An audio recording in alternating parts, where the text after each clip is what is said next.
Je t'aime. Mais pas comme ça, dit-elle en cachant sa bague. Alors j'ai répondu, parfait timing, et je lui ai présenté ma nouvelle petite amie à sa propre fête d'anniversaire. Lors de la fête pour le 26e anniversaire de Vanessa dans le centre-ville de Minneapolis, elle me prend à part pour avoir une conversation importante pendant que nos amis font la fête dans le salon.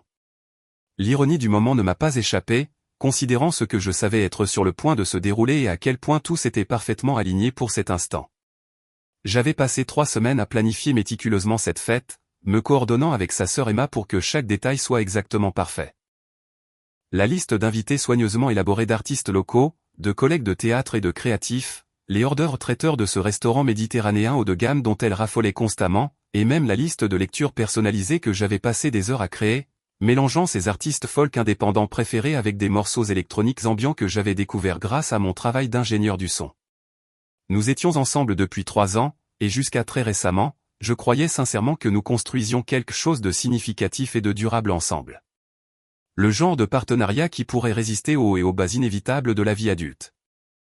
Je travaille comme ingénieur du son pour le district théâtral régional, gagnant un revenu décent et stable en faisant un travail que j'aime vraiment, le genre de gars fiable et sûr qui arrive tôt pour aider ses amis à déménager et se souvient des anniversaires importants sans avoir besoin de rappels téléphoniques ou d'alertes de calendrier.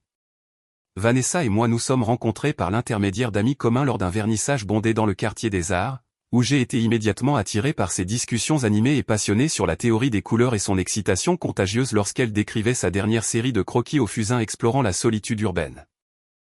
Elle semblait apprécier sincèrement ma confiance tranquille et mon approche réfléchie des relations, en particulier la façon dont je planifie les rendez-vous spécifiquement autour de ses intérêts et de ses activités créatives au lieu de recourir à la routine générique dîner et film qui semblait définir la vie amoureuse de la plupart des gens. Notre relation avait progressivement développé des rythmes confortables et rassurants au cours de nos 3 années ensemble. Des sessions café paresseuses le dimanche matin en lisant les sections agriculture. Des expéditions au marché fermier le week-end où elle dessinait des vendeurs intéressants et des étals de produits pendant que je sélectionnais soigneusement les ingrédients pour les dîners élaborés du week-end. J'aimais cuisiner pour nous, et les soirées paisibles en semaine où elle travaillait sur ses projets artistiques à la table de la cuisine pendant que je mixais le son pour les productions théâtrales à venir dans mon studio à domicile. Mais au cours des 6 derniers mois, quelque chose de fondamental et d'inquiétant avait changé dans la dynamique entre nous, bien que je ne puisse pas tout à fait dire exactement quand ou comment cela avait commencé. Les conversations devenaient progressivement guindées et superficielles. L'intimité physique commençait à sembler mécanique et obligatoire plutôt que spontanée et passionnée, et elle a commencé à mentionner son besoin croissant d'indépendance et d'espace créatif avec une fréquence et une urgence croissantes, et ce qui ressemblait à un ressentiment à peine dissimulé. Je pouvais la sentir se retirer systématiquement et délibérément émotionnellement de notre vie commune et de nos projets d'avenir. Mais j'ai naïvement attribué ces changements à la pression croissante de son travail de marketing insatisfaisant et à sa recherche continue et quelque peu désespérée d'une direction artistique plus claire et d'un but créatif dans sa vie. Je pensais qu'elle traversait simplement une crise prolongée du quart de vie et qu'elle avait besoin de mon soutien patient et compréhensif pendant qu'elle travaillait sur les conflits internes qui la troublaient, ne réalisant absolument pas qu'elle se détachait méthodiquement de notre relation tout en me gardant simultanément comme un filet de sécurité confortable et fiable pour ses besoins émotionnels et pratiques. Debout dans la cuisine exiguë de son appartement, alors que des rires animés et des conversations chevauchantes dérivaient de la fête d'anniversaire battant son plein, elle a expliqué soigneusement avec des mots mesurés et précisément choisis que bien qu'elle m'aimât vraiment profondément en tant que personne et valorisât sincèrement notre histoire et nos expériences communes, elle était arrivée à la réalisation difficile qu'elle n'était tout simplement plus amoureuse de moi romantiquement et avait désespérément besoin d'espace et de temps significatifs pour comprendre ses sentiments authentiques sur la trajectoire future de notre relation. Tout son discours préparé semblait anormalement répété et presque clinique dans sa livraison, comme si elle avait pratiqué ses phrases exactes plusieurs fois devant le miroir de sa salle de bain pour obtenir le ton juste de finalité douce mélangée à un conflit émotionnel plausible. Je n'ai pas pu m'empêcher de remarquer qu'elle portait toujours bien en vue la délicate bague de promesse que je lui avais donnée 6 mois plus tôt lors de notre escapade romantique d'un week-end à Duluth. L'anneau en argent soigneusement choisi avec de minuscules saphirs qui m'avait coûté près d'1 mois de revenus discrétionnaires, la regardant attraper et refléter la lumière crue de la cuisine alors qu'elle gesticulait nerveusement avec ses mains tout au long de son monologue de rupture. Quand je lui ai demandé directement et factuellement si elle prévoyait de rendre la bague étant donné les circonstances qu'elle décrivait, Elle a détourné la conversation inconfortablement en insistant sur le fait que nous pourrions régler ce genre de détails pratiques plus tard et a suggéré que nous devrions simplement nous concentrer sur le fait de profiter de la fête pour l'instant puisque tout le monde s'était donné tant de mal pour être ici à célébrer avec elle. Le timing était en fait absolument parfait. Je lui ai dit avec une sincérité totale et un calme remarquable, lui prenant doucement la main et la ramenant avec confiance vers le salon bondé où je l'ai présenté avec fluidité et délibérément à Sarah, la propriétaire incroyablement talentueuse d'un studio de poterie avec qui je sortais secrètement depuis 2 mois après l'avoir rencontrée lors d'un atelier de céramique le week-end dans le quartier des Arts. La salle entière est tombée dans un silence stupéfait et inconfortable alors que le visage de Vanessa passait rapidement par une confusion visible, une réalisation naissante, un choc complet et finalement une rage non dissimulée alors qu'elle comprenait pleinement que j'étais complètement passé à autre chose et avait trouvé quelqu'un de nouveau alors qu'elle portait toujours ma bague de promesse et orchestrait soigneusement ce qu'elle avait supposé être son récit de rupture contrôlée et digne. Elle maintenait une autorité émotionnelle complète sur la situation. J'ai calmement révélé aux invités stupéfaits que Sarah et moi nous étions rencontrés 8 semaines plus tôt lors d'un atelier de céramique le week-end dans le quartier des Arts où nous avions immédiatement sympathisé grâce à notre appréciation commune pour l'artisanat, l'attention aux détails et la patience requises pour créer quelque chose de beau et durable et avions tranquillement construit une connexion authentique et significative pendant que j'attendais patiemment que Vanessa mette enfin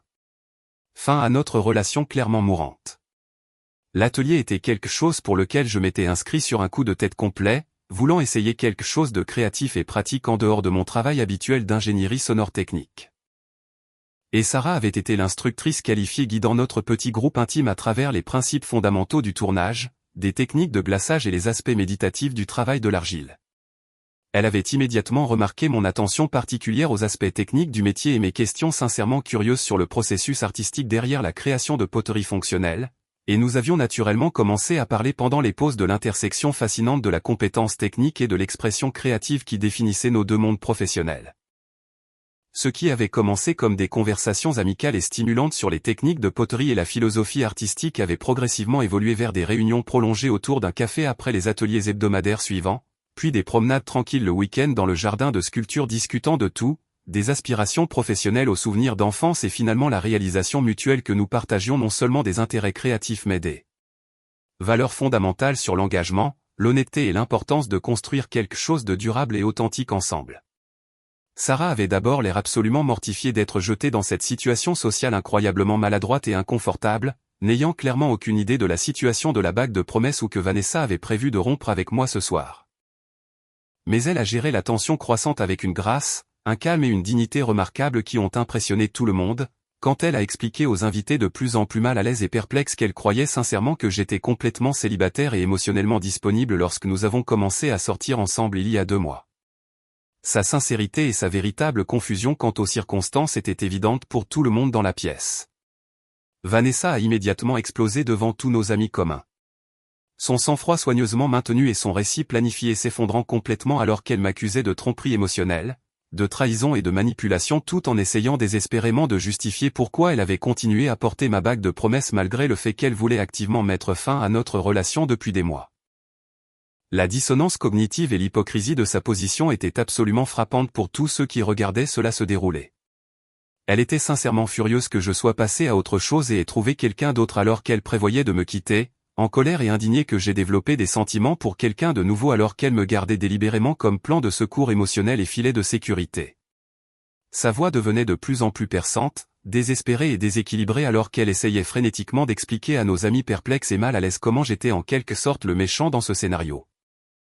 Malgré le fait indéniable qu'elle était littéralement en train de rompre avec moi lorsque j'ai présenté ma nouvelle petite amie à la salle, l'atmosphère festive s'est évaporée instantanément alors que les invités commençaient à échanger des regards profondément inconfortables et à attraper silencieusement et maladroitement leurs manteaux et sacs à main, voulant clairement échapper au drame toxique et au chaos émotionnel qui se déroulait en temps réel sous leurs yeux. Emma, la sœur cadette de Vanessa, a fait le choix délibéré de rester en arrière et d'assister à l'effondrement émotionnel complet qui a suivi, regardant avec ce qui semblait être à parts égales fascination et horreur alors que Vanessa se lançait dans une diatribe de plus en plus incohérente sur la façon dont j'avais complètement ruiné son récit soigneusement planifié et l'avait fait passer pour la méchante égoïste et manipulatrice devant tous ceux qui comptaient pour sa vie sociale et professionnelle. L'ironie était absolument parfaite et poétique. Elle voulait désespérément être celle qui s'éloignait gracieusement et mûrement d'une relation qui ne servait plus sa croissance et son bonheur. Positionné comme l'adulte réfléchi prenant des décisions difficiles mais nécessaires concernant sa direction future et son épanouissement personnel. Au lieu de cela, elle se révélait être quelqu'un qui avait émotionnellement mené en bateau un partenaire dévoué et attentionné tout en gardant ses options romantiques stratégiquement ouvertes, complètement désengagée de la relation, mais ne voulant pas s'engager pleinement à mettre fin aux choses jusqu'à ce qu'elle ait un contrôle total sur le timing, la présentation et le récit entourant la rupture. Sarah et moi avons tranquillement rassemblé nos manteaux et nous sommes dirigés calmement vers la porte de l'appartement pendant que Vanessa continuait sa tirade de plus en plus incohérente sur la trahison, la manipulation et l'abus émotionnel, bien qu'il devenait peu clair pour tous ceux qui écoutaient qui exactement elle pensait manipuler qui dans cette situation bizarre. Alors que nous entrions dans le couloir et nous préparions à laisser ce chaos derrière nous, je me suis retourné une dernière fois pour demander poliment mais fermement à Vanessa de bien vouloir rendre la bague de promesse puisqu'elle ne représentait clairement plus rien de significatif ou de précieux pour aucun de nous, et elle l'a glissée à contre-cœur de son doigt tremblant et l'a jetée à mes pieds avec une fureur théâtrale et un éclat dramatique. Vanessa a immédiatement lancé une campagne intensive et calculée sur les réseaux sociaux, se présentant comme la victime innocente de ma supposée trahison et de ma manipulation émotionnelle systématique. Publiant des citations critiques soigneusement conçues sur les gens qui ne peuvent pas gérer une communication honnête et la manipulation émotionnelle déguisée en relations saines, ainsi que des messages inspirants vagues mais pointus sur la reconnaissance des schémas toxiques et la découverte de la force intérieure pour s'éloigner des situations qui ne servent plus votre moi authentique et votre parcours de croissance personnelle. Ces stories Instagram sont devenues un flux constant et implacable de contenu passif-agressif clairement et évidemment dirigé vers moi présentant des citations soigneusement sélectionnées sur les hommes qui mènent une double vie secrète tout en prétendant être des partenaires dignes de confiance. L'importance critique de faire confiance à votre intuition féminine lorsque quelqu'un vous montre son vrai caractère par ses actions plutôt que par ses mots et des messages soi-disant valorisants sur les femmes fortes et indépendantes qui refusent d'accepter moins qu'une honnêteté totale, la transparence et le respect dans leurs relations amoureuses et leur vie personnelle. Elle se positionnait systématiquement comme la partenaire mature et émotionnellement intelligente qui avait désespérément essayé d'avoir une conversation adulte sur des préoccupations relationnelles légitimes et des incompatibilités croissantes, seulement pour découvrir par des circonstances dévastatrices que son petit ami de confiance sortait secrètement avec quelqu'un d'autre depuis des mois tout en prétendant être pleinement engagé à résoudre leurs problèmes ensemble en tant que couple. Aimant et solidaire. Le récit élaboré qu'elle a construit et promu me dépeignait comme une personne manipulatrice et fondamentalement malhonnête qu'il avait délibérément menée en bateau tout en explorant d'autres options romantiques dans son dos, omettant commodément le fait crucial qu'elle s'était émotionnellement désengagée et planifiait activement de rompre avec moi tout en me gardant comme son plan de secours confortable et sa couverture de sécurité émotionnelle. Pendant ce temps, j'ai fait le choix conscient et délibéré de me concentrer entièrement sur mon travail exigeant et véritablement épanouissant d'ingénieur du son pour le district théâtral régional et de développer ma nouvelle relation authentiquement prometteuse avec Sarah, refusant complètement de m'engager dans le drame en ligne de plus en plus élaboré de Vanessa ou de gaspiller un temps et une énergie précieux à me défendre publiquement contre son récit fictif et ses tentatives d'assassinat. De caractère systématique. J'avais plusieurs productions complexes et stimulantes à divers stades de développement qui nécessitaient toute mon attention professionnelle et mon expertise technique spécialisée. Des pièces de théâtre intimes en boîte noire avec des exigences acoustiques complexes et des besoins de conception sonore subtile aux productions musicales à grande échelle nécessitant un mixage multipiste sophistiqué et une coordination d'ingénierie sonore en direct. Et j'ai trouvé une paix véritable et une profonde satisfaction à me perdre complètement dans la précision, l'art et la créativité collaborative nécessaires pour créer des environnements acoustiques parfaits pour les représentations théâtrales en direct. Sarah a d'abord lutté avec une culpabilité et un doute de soi considérable concernant les circonstances entourant le début et le développement de notre relation, en particulier la manière dramatique et publiquement humiliante dont elle avait été révélée lors de la fête d'anniversaire de Vanessa devant tous nos amis et collègues communs jusqu'à ce qu'elle finisse par comprendre et accepter pleinement que Vanessa s'était systématiquement et délibérément désengagée émotionnellement de notre relation depuis de nombreux mois tout en me gardant consciemment comme un plan de secours confortable et un filet de sécurité émotionnelle pour sa propre sécurité et commodité. Grâce à nos nombreuses conversations longues, honnêtes et vulnérables sur la situation compliquée et ses conséquences émotionnelles continues, Sarah a commencé à reconnaître le schéma clair et indubitable de manipulation psychologique et de contrôle émotionnel qui avait caractérisé les 6 derniers mois de ma relation avec Vanessa. Et elle en est venue à réaliser que mon passage à autre chose et le fait de trouver quelqu'un de nouveau qui me valorisait et m'appréciait vraiment était en fait une réponse saine et appropriée au fait d'être systématiquement abandonné émotionnellement tout en étant maintenu dans un vide romantique contre ma connaissance ou mon consentement éclairé. Nos amis communs se sont d'abord retrouvés pris dans une position inconfortable et socialement maladroite, ressentant une pression sociale importante pour choisir un camp dans ce qui semblait superficiellement être une situation de rupture désordonnée et compliquée avec des récits concurrents sur qui était réellement en faute et qui méritait sympathie et soutien. Mais la plupart d'entre eux ont fini par soutenir ma perspective et mon comportement une fois qu'ils ont appris la chronologie complète et précise des événements et ont commencé à reconnaître le schéma bien établi de Vanessa consistant à garder les gens émotionnellement accrochés et investis pendant qu'elle explorait secrètement d'autres options et possibilités. Les amis qui nous connaissaient bien tous les deux depuis plusieurs années ont commencé à partager en privé des histoires et des observations détaillées sur des cas précédents où Vanessa avait montré des modèles de comportement manipulateurs similaires, maintenant des relations et des amitiés juste assez longtemps pour répondre à ses besoins émotionnels, sociaux ou pratiques immédiats avant de s'éloigner en douceur lorsque quelque chose de plus attrayant, excitant ou avantageux devenait disponible pour elle. J'ai pris la décision intentionnelle de changer mon statut relationnel sur toutes les plateformes de médias sociaux et j'ai commencé à publier des photos authentiques et joyeuses avec Sarah qui présentaient authentiquement nos intérêts communs dans la création de poterie et les arts céramiques, les spectacles de musique live et les événements théâtraux, les aventures de randonnée le week-end dans de magnifiques cadres naturels à travers le Minnesota, et des soirées tranquilles à la maison à cuisiner ensemble des repas expérimentaux élaborés et simplement profiter de la compagnie de l'autre sans aucun drame ni manipulation. Tandis que les publications de Vanessa devenaient simultanément de plus en plus amères, transparentes et désespérées dans leurs tentatives évidentes de générer de la sympathie et de la validation de la part de notre ancien groupe d'amis communs sur la façon dont elle avait été soi-disant lésée et trahie par quelqu'un en qui elle avait entièrement confiance et en qui elle avait cru tout au long de leur relation ensemble. Au cours des mois suivants, j'ai progressivement appris de nos amis communs et anciens collègues que Vanessa avait exécuté exactement le même schéma manipulateur et la même stratégie émotionnelle dans au moins 2 relations sérieuses précédentes, prétendant systématiquement qu'elle avait besoin d'espace et de temps pour penser à l'avenir tout en gardant ses partenaires dévoués émotionnellement investis grâce à des signaux mixtes soigneusement calculés, des cadeaux significatifs à des moments stratégiques conçus pour maintenir l'espoir et juste assez d'affection et d'intimité intermittente pour maintenir leur engagement et les empêcher de passer à autre chose pendant qu'elle explorait secrètement d'autres options romantiques dans leur dos. Les histoires qui ont émergé de personnes ayant été témoins de ces relations précédentes brossaient un tableau clair et troublant de quelqu'un qui considérait les partenariats romantiques comme des arrangements stratégiques et des investissements émotionnels plutôt que comme des connexions authentiques basées sur l'amour et le respect mutuel. Quelqu'un qui gardait délibérément des partenaires dévoués sous emprise émotionnelle pendant qu'elle évaluait systématiquement si de meilleures opportunités pouvaient se présenter, ne s'engageant à mettre fin définitivement aux choses que lorsqu'elle avait réussi à obtenir ce qu'elle percevait comme une alternative supérieure ou lorsque son partenaire actuel se lassait finalement de l'incertitude et de la manipulation émotionnelle.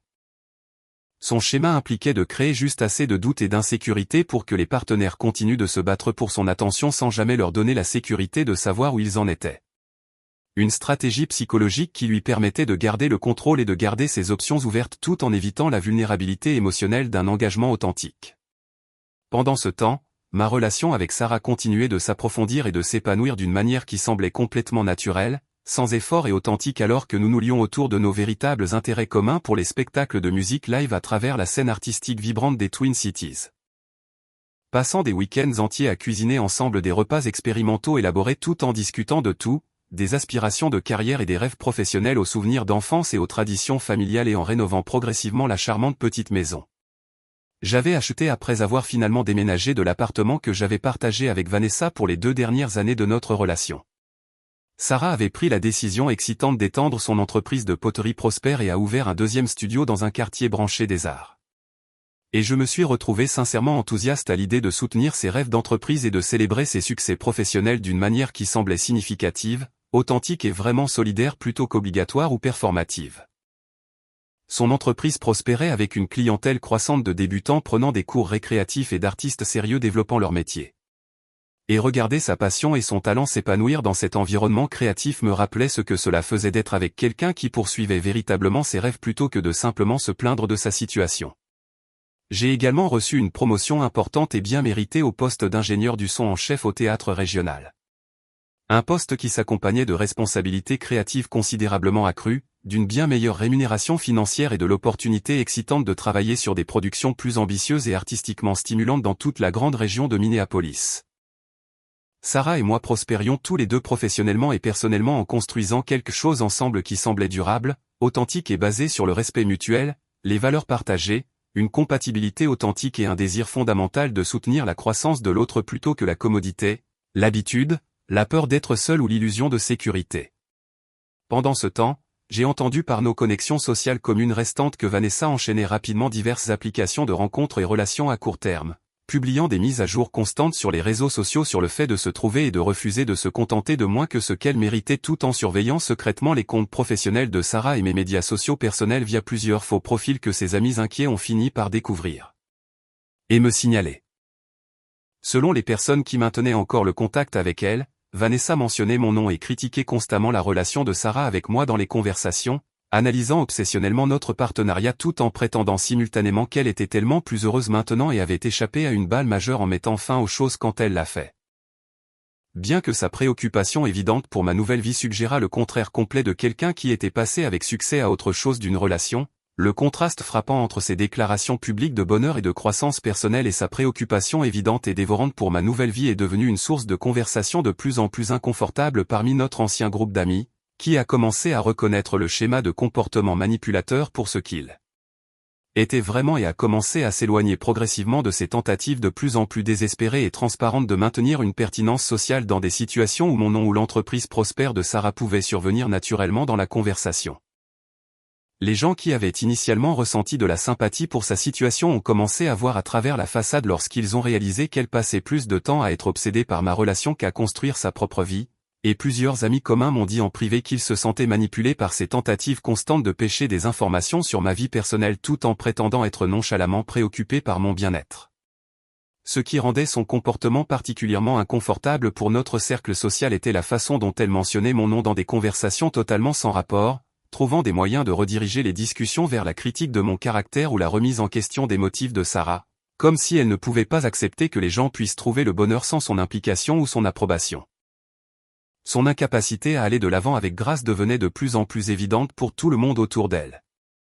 Et les amis qui avaient initialement essayé de rester neutres commençaient à comprendre que sa version des événements avait été soigneusement construite pour se dépeindre comme la victime de circonstances qu'elle avait en fait orchestrées elle-même.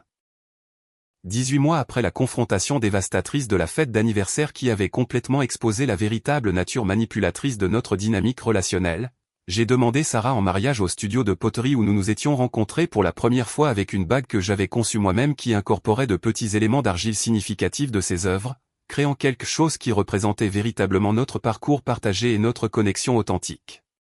Plutôt que de suivre les attentes traditionnelles ou les pressions sociales sur ce à quoi des fiançailles devraient ressembler. La demande elle-même était intime et personnelle, se déroulant dans le studio après les heures d'ouverture alors que Sarah finissait une pièce de commande, entourée des tours de poterie et des stations de glaçage où notre relation avait commencé à se développer naturellement grâce à des intérêts créatifs partagés et une compatibilité authentique. Sarah a dit oui immédiatement, son visage s'illuminant de pure joie et d'excitation. Et nous avons célébré ce soir-là avec les amis proches qui avaient vu notre relation s'épanouir organiquement dès le début, des gens qui comprenaient et appréciaient la fondation authentique que nous avions construite ensemble basée sur le respect mutuel, les valeurs partagées et une connexion émotionnelle authentique. La bague de fiançailles représentait tout ce que notre relation incarnait, attention, créativité, collaboration et une compréhension profonde de ce qui rendait l'autre vraiment heureux plutôt que des gestes coûteux conçus pour impressionner les autres ou compenser les déficiences émotionnelles dans la relation elle-même. Lorsque la nouvelle de nos fiançailles a inévitablement atteint Vanessa via nos réseaux sociaux interconnectés et nos amis communs, elle a vécu ce qui ne pouvait être décrit que comme un effondrement émotionnel et psychologique complet, envoyant des SMS de plus en plus erratiques et désespérés aux membres de ma famille qu'elle n'avait rencontrés qu'une poignée de fois au cours de notre relation de 3 ans, prétendant que j'avais en quelque sorte volé ses plans de vie prédéterminés et que Sarah m'avait systématiquement manipulé loin de ce qu'elle appelait dramatiquement ma véritable âme sœur et partenaire destinée. Ces messages à mes parents et à ma sœur étaient si bizarres, désespérés et déconnectés de la réalité qu'ils me les ont transférés avec une véritable inquiétude quant à son état mental et sa stabilité émotionnelle, demandant s'ils devaient s'inquiéter d'une escalade potentielle ou si ce type de comportement était normal pour quelqu'un faisant face à la fin d'une relation. Le contenu de ces messages de plus en plus frénétiques révélait une perception profondément déformée de la réalité où elle s'était convaincue que notre relation avait été destinée au mariage et que Sarah était une sorte d'intruse calculatrice qui avait détruit son avenir prédéterminé, ignorant complètement le fait fondamental qu'elle avait été celle qui voulait rompre avec moi en premier lieu.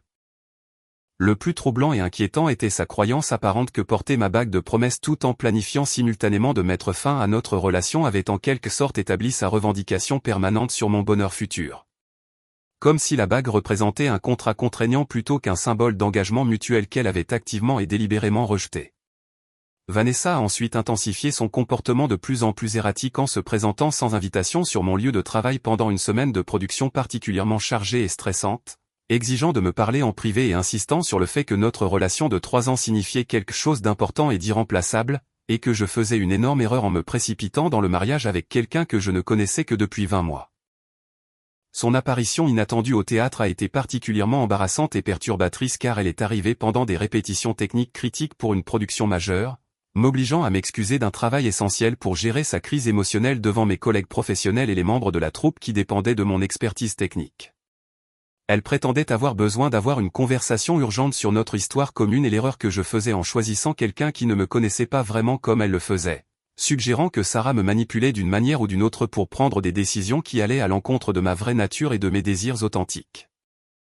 La sécurité a finalement été appelée pour l'escorter hors du bâtiment après qu'elle soit devenue de plus en plus erratique et ait refusé de partir volontairement lorsque j'ai expliqué poliment mais fermement que je n'avais aucun intérêt à ressasser notre relation ou à discuter de mes projets de fiançailles avec elle. Et elle a commencé à prétendre que j'étais sous une sorte de sort et qu'elle devait me sauver de faire la plus grande erreur de ma vie. L'incident était si préoccupant et perturbateur que mon superviseur a suggéré que je pourrais vouloir impliquer les forces de l'ordre si le harcèlement continuait. Et j'ai réalisé que l'incapacité totale de Vanessa à accepter la réalité de notre situation était passée de simplement ennuyeuse à un territoire potentiellement dangereux qui pourrait affecter ma réputation professionnelle et ma sécurité personnelle. L'ironie de son comportement désespéré ne m'a pas échappé. Elle se battait plus fort pour me garder après la fin de notre relation qu'elle ne l'avait jamais fait pendant que nous étions réellement ensemble. Suggérant que ses sentiments avaient beaucoup plus à voir avec le contrôle, la possessivité et l'ego blessé qu'avec un amour véritable ou un regret sincère de perdre quelque chose de précieux et de significatif. Son comportement révélait la vraie nature de la façon dont elle avait vu notre relation depuis le début, non pas comme un partenariat entre égaux, mais comme une situation qu'elle pouvait contrôler et manipuler selon son calendrier et ses besoins émotionnels, et mes fiançailles avec Sarah représentaient la preuve finale indéniable que j'avais complètement dépassé sa sphère d'influence.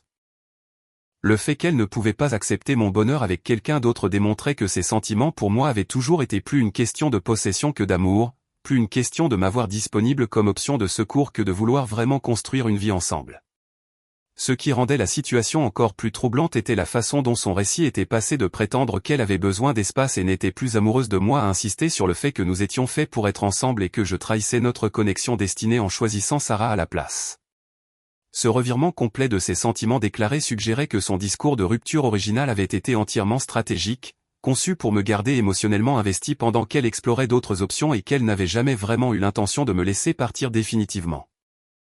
Son incapacité à maintenir des sentiments ou des motivations cohérents d'une conversation à l'autre révélait quelqu'un qui était fondamentalement malhonnête avec elle-même et avec les autres sur ce qu'elle voulait réellement des relations. L'aspect le plus révélateur de son comportement croissant était la façon dont il contrastait si nettement avec la réponse de Sarah à nos fiançailles, qui avait été une joie pure, une excitation et une gratitude pour le partenariat authentique que nous avions construit ensemble grâce à une communication honnête et un respect mutuel plutôt que par la manipulation et les jeux émotionnels.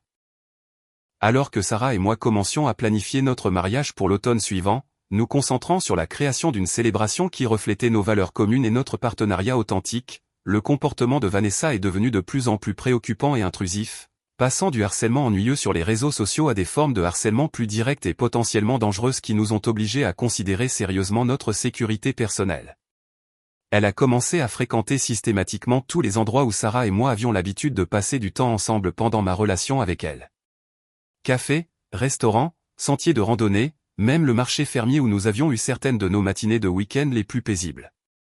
Espérant apparemment nous croiser ou simplement s'insérer dans des espaces qui avaient une signification dans notre histoire commune. Sa présence à ces endroits n'était ni une coïncidence ni accidentelle. Des amis communs ont rapporté l'avoir vue assise seule pendant des heures dans notre café préféré, attendant et surveillant manifestement notre apparition, créant une atmosphère de surveillance qui rendait Sarah et moi véritablement mal à l'aise à l'idée de maintenir nos routines normales et de visiter des endroits que nous avions appréciés auparavant. Encore plus troublante était son approche systématique pour se lier d'amitié avec plusieurs étudiants en poterie de Sarah et clients réguliers aux 2 studios. Se présentant initialement comme quelqu'un s'intéressant nonchalamment à la céramique, mais révélant progressivement son véritable objectif de recueillir des informations sur notre relation, nos horaires quotidiens, nos projets futurs et tous les détails personnels qu'elle pouvait extraire de personnes qui faisaient confiance à Sarah professionnellement. les étudiants de Sarah ont fini par se manifester pour rapporter ces conversations inconfortables, décrivant comment cette femme étrange posait des questions de plus en plus personnelles sur le petit ami de Sarah et la chronologie de leur relation, faisant souvent des commentaires qui semblaient conçus pour semer le doute sur mon caractère ou l'authenticité de notre connexion. Le studio de poterie, qui avait été le sanctuaire créatif et le foyer professionnel de Sarah, a commencé à sembler envahi et dangereux, l'obligeant à avoir des conversations maladroites avec ses étudiants sur le maintien de limites appropriées et le fait de ne pas partager d'informations personnelles sur sa vie privée avec des personnes qu'il ne connaissait pas bien. Pendant ce temps, la présence de Vanessa sur les réseaux sociaux est devenue encore plus élaborée et transparente dans sa concentration obsessionnelle sur notre relation, présentant de longs messages sur les gens qui construisent des relations sur des mensonges et la tromperie, des commentaires pointus sur certaines femmes qui manipulent les hommes loin de leurs véritables âmes sœurs, et des citations inspirantes de plus en plus dramatiques sur le karma rattrapant finalement ceux qui détruisent le bonheur des autres par une manipulation calculée et une guerre émotionnelle. Ces publications étaient passées d'une agression passive subtile à des attaques publiques évidentes contre le caractère de Sarah et la légitimité de notre relation, suggérant que j'étais contrôlé ou manipulé par quelqu'un qui ne comprenait pas ma vraie nature comme elle le faisait après 3 ans ensemble. Le développement le plus troublant a été sa décision de commencer à sortir avec quelqu'un qui avait une telle ressemblance physique frappante avec moi que des amis communs étaient véritablement confus lorsqu'ils voyaient des photos sur ses réseaux sociaux, se demandant si elle essayait en quelque sorte de me remplacer par une version qu'elle pouvait contrôler plus efficacement. Son nouveau petit ami avait la même taille, la même carrure, la même couleur de cheveux et même des préférences vestimentaires similaires. Et elle publiait des photos de comparaison évidentes avec des légendes sur le fait de trouver enfin quelqu'un d'authentique et de sincère. Quelqu'un qui comprenait à quoi ressemblait un véritable engagement, faisant des implications pas si subtiles sur la façon dont cette nouvelle relation représentait tout ce que sa relation avec moi avait échoué à être. La relation a implosé en 3 mois lorsqu'elle a commis l'erreur critique d'appeler son nouveau petit ami par mon nom lors de ce que des témoins ont décrit comme une dispute de plus en plus vive sur son incapacité à répondre à ses attentes et demandes d'attention et de validation constante. La goutte d'eau dans ce schéma croissant de harcèlement est venue lorsque Vanessa a tenté de réserver le même lieu de mariage que Sarah et moi avions choisi pour notre cérémonie d'automne, prétendant au coordinateur du lieu qu'elle avait vu et discuté de cet emplacement en premier il y a des années lors de conversations sur d'hypothétiques mariages futurs et que mon utilisation de ce lieu représentait une sorte de vol de ses idées et rêves originaux concernant son jour de mariage parfait. Le coordinateur du lieu, confus par cette réclamation bizarre, m'a appelé directement pour clarifier la situation, expliquant qu'une femme prétendant être mon ancienne fiancée insistait sur le fait qu'elle avait une revendication antérieure sur notre date et lieu réservé. Lorsque j'ai expliqué les circonstances réelles de notre relation et de notre rupture, le coordinateur était si préoccupé par la situation qu'il a proposé d'impliquer leur équipe de sécurité si nécessaire et a suggéré que nous pourrions vouloir envisager de changer notre date ou lieu de mariage pour éviter toute perturbation potentielle en ce qui devrait être notre journée spéciale. Le niveau de délire requis pour que Vanessa croie qu'elle pouvait revendiquer la propriété d'un lieu que nous avions visité ensemble une fois il y a des années lors d'une conversation informelle sur ce que nous pourrions vouloir dans un futur mariage hypothétique démontrait à quel point sa pensée était devenue déconnectée de la réalité dans son désespoir de maintenir un certain contrôle sur ma vie et mes choix. Sarah a géré cette dernière escalade avec une grâce et une perspective remarquables, suggérant que nous embauchions une sécurité professionnelle pour notre jour de mariage et nous concentrions sur la construction de notre vie ensemble plutôt que d'être déraillés par l'incapacité de quelqu'un d'autre à avancer dans sa propre vie. Sa réponse mature à ce qui aurait pu être une source de stress menaçant la relation m'a rappelé une fois de plus pourquoi j'étais tombé amoureux d'elle en premier lieu, sa capacité à voir les situations clairement, à répondre de manière réfléchie plutôt que réactive, et à prioriser ce qui importait réellement plutôt que de se laisser prendre dans le drame et la manipulation. J'ai réalisé en observant la réponse calme et mesurée de Sarah au harcèlement croissant de Vanessa que je voyais le contraste frappant entre quelqu'un qui était émotionnellement mature et sûr de lui par opposition à quelqu'un qui était fondamentalement insécure et prêt à détruire le bonheur des autres plutôt que de construire le sien. La situation m'a également aidé à comprendre que l'incapacité de Vanessa à lâcher prise sur notre relation n'était pas vraiment due à la perte de moi spécifiquement, mais plutôt à son besoin compulsif de contrôler le récit et le résultat de chaque situation de sa vie, et à son incapacité totale à accepter que d'autres personnes puissent faire des choix qui ne tournaient pas autour de ses besoins et de son calendrier. Son comportement était passé d'ennuyeux à préoccupant puis à véritablement effrayant. Et j'ai commencé à comprendre que son obsession d'empêcher mon bonheur avec Sarah était enracinée dans quelque chose de beaucoup plus profond et troublant qu'un simple chagrin d'amour ou regret d'avoir mis fin à notre relation. Le modèle de comportement qu'elle montrait, la traque, le harcèlement, les tentatives d'interférer avec notre réservation de lieu, l'invasion systématique de l'espace professionnel de Sarah, suggérait quelqu'un qui ne pouvait pas accepter la réalité fondamentale que les autres avaient le droit de faire leur propre choix et de vivre leur propre vie sans son implication ou son approbation. Sarah et moi avons célébré notre mariage par un après-midi d'octobre parfait dans le manoir historique restauré que nous avions choisi, entouré de la famille proche et des amis qui avaient sincèrement soutenu notre relation dès le début, créant exactement le genre de célébration intime et significative que nous avions toujours envisagé ensemble sans aucun incident dramatique ni apparition indésirable. La cérémonie était un beau reflet de notre partenariat authentique, comportant des vœux personnels que nous avions écrits nous-mêmes qui parlaient de nos valeurs communes, de notre collaboration créative et de notre engagement à soutenir les rêves et la croissance de l'autre plutôt que d'essayer de se changer ou de se contrôler mutuellement pour nos propres besoins ou insécurités.